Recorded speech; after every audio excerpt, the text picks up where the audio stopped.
Hola a todos, bienvenidos a mi canal. Bueno, pues vamos a continuar con los vídeos de programación de Arduino para el control del motor de corriente continua con encoder. En esta ocasión vamos a analizar la ecuación del control PID, un control PID discreto, es una ecuación en diferencia, y vamos a hacer un control de velocidad del motor. El esquema de conexionado es el mismo de la práctica anterior, pero en esta ocasión pues vamos a ir analizando lo que sería la ecuación del PID. Entonces, bueno, buscamos lo que sería hacer un control proporcional integral derivativo de velocidad de un motor de corriente continua. Vamos a recordar algunos conceptos de control en lazo cerrado. Nosotros partimos de un punto de consigna, un set point, que es la velocidad que queremos alcanzar. A partir de ahí obtenemos el error que se pasa a través del controlador PID. Esto va a la planta. La planta produce una salida que es la señal, el process value, el valor de proceso, que sería en este caso la velocidad.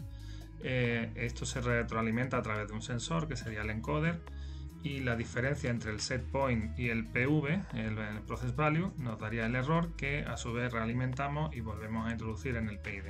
Este es el ciclo de control cerrado. Aquí lo vemos en otra gráfica.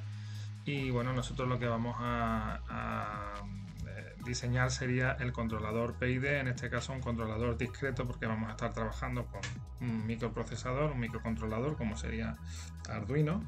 Y en este caso la ecuación de control que vemos aquí, que sería la ecuación en continua, que es una ecuación diferencial, al estar trabajando con muestras, con muestreo sample and hold y cuantificación de las muestras, pues vamos a tener que convertir esa ecuación en una ecuación en tiempo discreto, lo que llamamos una ecuación en diferencias.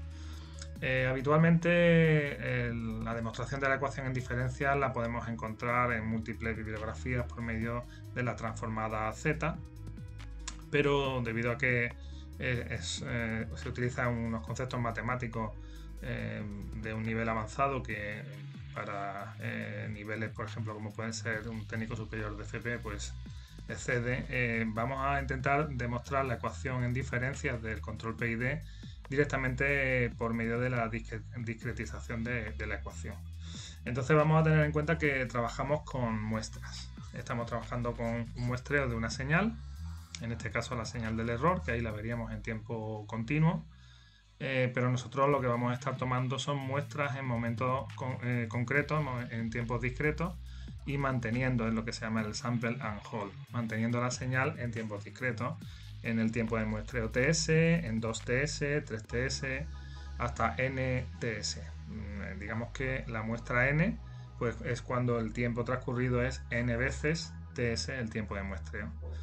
De esta manera podemos asimilar el error en el tiempo t como el error en la muestra n, siendo n la muestra número n a lo largo de la señal, o n-1 como el error en la muestra número n-1 en tiempo discreto t sub s.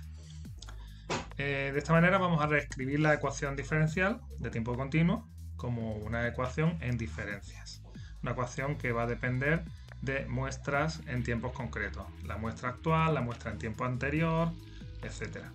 Y para ello tenemos que estimar pues, el término diferencial y el término integral. Recordemos que una integral en una gráfica, en una curva, no es otra cosa que el área bajo la curva. Si esta curva es a lo largo del tiempo, pues lo que estaríamos calculando es el área que queda bajo la curva, siendo el eje de abscisas el tiempo y el eje de ordenadas la señal. Bien, pues si nosotros queremos calcular lo que sería el término integral, que es la integral del error, el acumulado del error a lo largo del tiempo, tendremos que calcular ese área que tenemos ahí. Ya, dado que lo que tenemos son muestras discretas, el área se puede calcular como una suma de rectángulos. Sería la integral en el tiempo n, sería igual a la integral en el tiempo n-1, justo en el tiempo anterior, más el nuevo área que se ha producido, como vemos ahí marcada, por el nuevo rectángulo. Ese rectángulo tiene una base y una altura.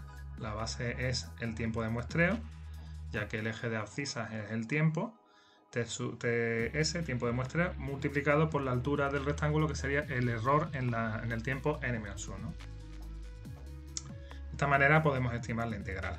Como vemos aquí en esta otra imagen, Cuando trabajamos con un conversor AD necesitamos trabajar con muestras en tiempo discreto y la integral sería una suma de pequeñas áreas. Igualmente tenemos que hacer con el término derivativo.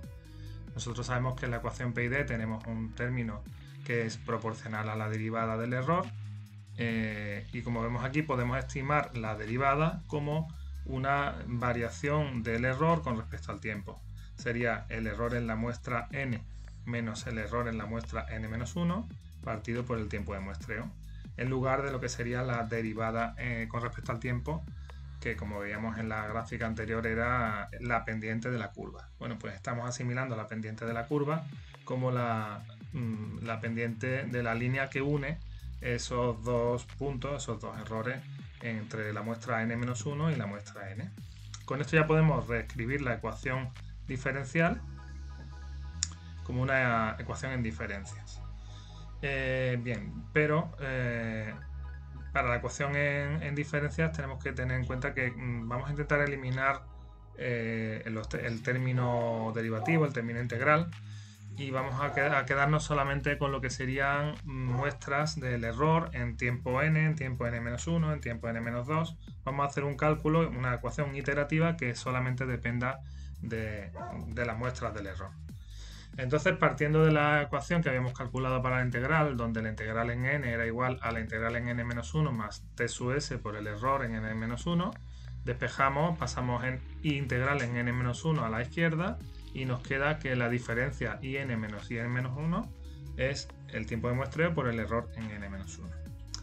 Con esto vamos a poder reescribir la ecuación. Vamos a ver que la ecuación de la señal de control CV en n es k sub p por el error en n más k sub i por la integral en n más k sub d por la derivada en n. Si cogemos la ecuación y la extrapolamos para el tiempo n-1 y la restamos, veremos que nos queda lo siguiente.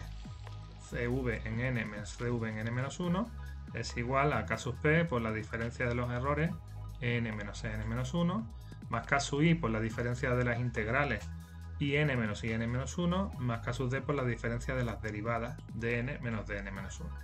Pero como hemos visto que in menos in-1 era igual a el tiempo de muestreo por el error en n-1, de esta manera eliminamos el término de las integrales y nos quedamos ya con una ecuación finalmente.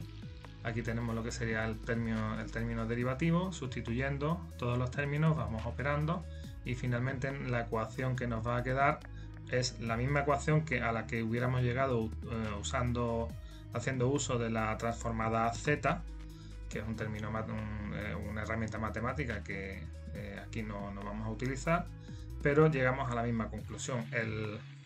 La ecuación en diferencias nos queda que la señal de control en el tiempo n es igual a la señal de control en el tiempo n-1, es decir, la muestra anterior, por una constante que es k sub p más k sub d partido t sub s por el error en la muestra n, más otra constante que es ki por ts menos 2kd partido ts menos kp por el error en una muestra anterior, más kd partido ts por el error en dos muestras anteriores. ¿Vale? Esa ecuación es la que vamos a aplicar aquí en el código.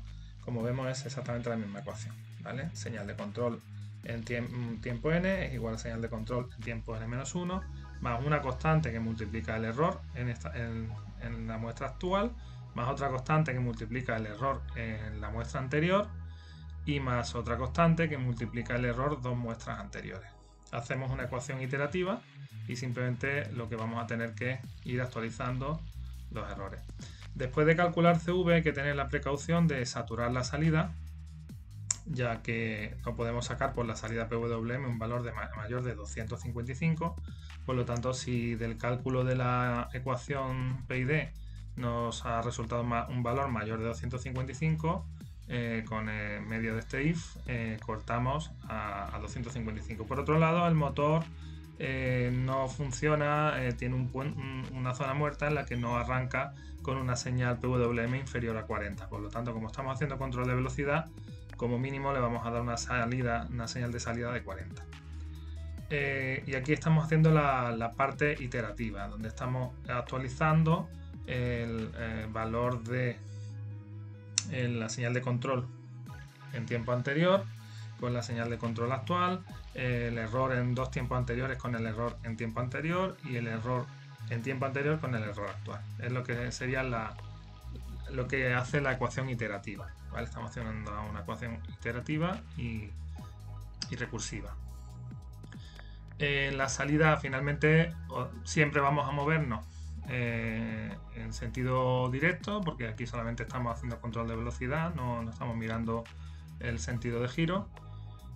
Y bueno, lo que tenemos son los controles, las constantes K sub P, K sub I, K sub D, que aquí tenemos ya unos valores estimados que hemos estado probando, y dejamos para el siguiente vídeo en lo que sería el ajuste de estos parámetros P y D. Vamos a ver una sintonización manual de la K sub P en primer lugar, después introduciendo la KI y por último la KD. Por otro lado, estamos haciendo aquí, en lugar de utilizar el potenciómetro para dar el set point, para poder realizar escalones y ver cómo se comporta el sistema ante un escalón, estamos utilizando un intervalo en el cual entramos y tomamos la muestra y utilizamos una variable i que sirve de contador para que cada x número de muestras cambiemos el set point. Aquí vemos que cuando cuando i sea mayor que un determinado valor, vamos a estar poniendo el set point a 30 revoluciones por minuto, y cuando pase otro valor de cuenta, cambiaremos el set point a 20 revoluciones por minuto. ¿Vale? Si quisiéramos utilizar la entrada analógica, pues no tendríamos más que descomentar la línea de la entrada analógica y utilizar ese set point y comentar esta parte de aquí. ¿Vale? Pero aquí esto lo utilizamos para ir viendo cómo cambia y responde el sistema ante un escalón.